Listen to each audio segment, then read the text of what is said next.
Mga puso, bakulenyo naman nga ni law student tag-untat sa pag-eskwela apang nangin nagmadinalagon sa pagbaligya sa ice scramble. Yari ng istorya. Manami, tamis, kag laing siya sa iba ng mga ice scramble na tilawan ko. Sa Buruso, git katama ice scramble. Ari, daka reminisce ko nga ako nga childhood.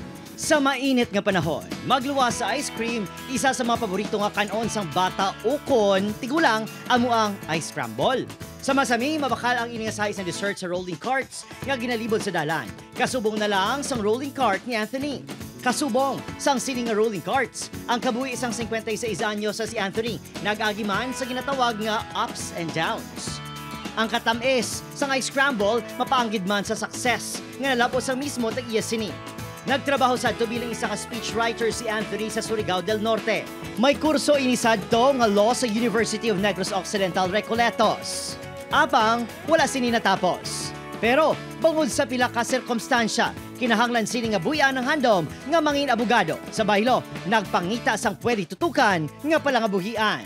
Nag-umpisa sa gamay lang, tubtob nga nakilalang i-ice scramble bangod sa kapino nga daw kaangay sang ice cream. Ang dedication siguro, kag aspiration nga, not just for me, but for others also, nga we can be business people, we can be entrepreneurs.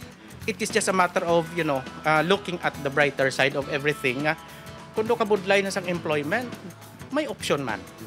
We can be business people. Pareho sa ibang nga negosyo, may mga pagtilaw man ini nga naagyan, apang iya nalampuasan. Sila nga be water, my friend. So, kinanglan adaptable kita and we have to see the brighter side of everything.